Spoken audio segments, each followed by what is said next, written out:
As most of us know, black history had been conspicuously absent from our awareness until recently. Our next guest feels that had closer attention been paid to the lyrics of gospel and spiritual songs, a better understanding and appreciation of the lifestyles of black people would have resulted.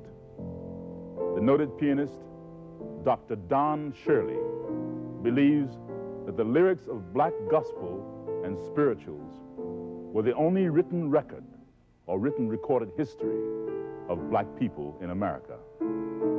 Black Omnibus proudly welcomes Dr. Don Shirley, who will share his feelings with us both musically and verbally. Dr. Shirley. Hi, James. Don. It's good to see you. Thank you for coming to Black Omnibus. Thank you. According to your theory, what is the significance of the words "in" when the saints come marching in? It is my contention and several other writers and scholars that the saints is dealing with the aspect of attempting to get away from this country back to Africa and utilizing religious terminology such as saints or Canaan or heaven or what have you. And incidentally, heaven never did mean up in the sky or anything else that the Christian Judaic persuasion may have assumed it to mean. It really meant the North, Canada and North in America, and ultimately Africa. But there were several boats that were promised to come to pick people up, to take them back, and this is what the persons are saying. When those saints go marching in, I wants to be in that number, and sometimes it was nimber, again because of the language situation. I think that one has got to recognize the importance of etymology and philology and semantics in order to decode the message that our forefathers really had for us. And I'm sure that no one would be silly enough to believe that they did not have any greater insight into their problems than to merely have a literal sentence. So it is up to us, really, to decode the message. Why were they coded in the first place? Well, because of various laws. For instance, in the state of Virginia, in about the 18th century, middle 18th century, the drum call, for instance, had been prohibited. The idea of having camp meetings, or what the African would have called the African cult meetings, were completely prohibited. And there was just no way of being able to get together to find out just what you're going to do in order to get out of this terrible situation.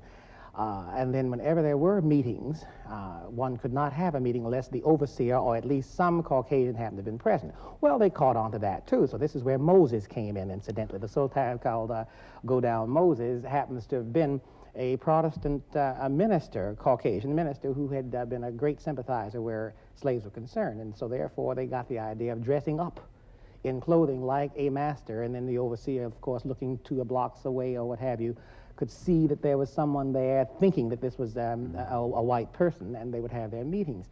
So they had many reasons. Oh, you mean that there was an actor actually? Oh, yes, playing yes. the role of a white, oh, white yes, overseer? Absolutely, in order to have a meeting. Celebrate. Oh, yes, and the word chariot, for instance, even in Swing Low, Sweet Chariot, we hear the word chariot. Well, now this was Harriet Tubman's concept of a band or a train getting on board to get out of this section to get into Canada. And the chariot's coming. And this was the hope. This was the optimism, you see. And of course, these words, these very optimistic words, were different, of course, in different areas because of what the situations and problems were. Now, I know, Don, you have a trilogy that is made up of, is in some part, the coded or the riddle songs. Yes. Is there a song that is open, that is says what it means? Is there a spiritual song that?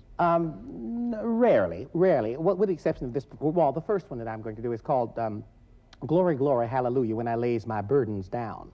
And of course, the burdens immediately imply all the hardships.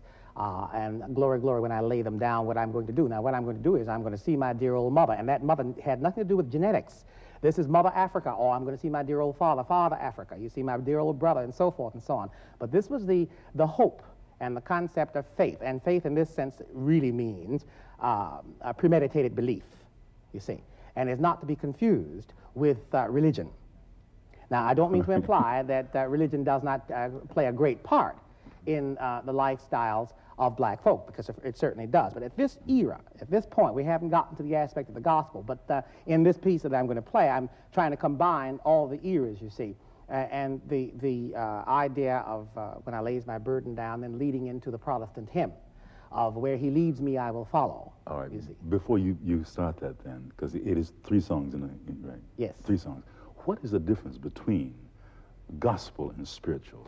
Well, very simply, I'll try to say it this way, that the gospel is objective inasmuch as it was dealing with corporate worship, and this was at the instigation of Christianity.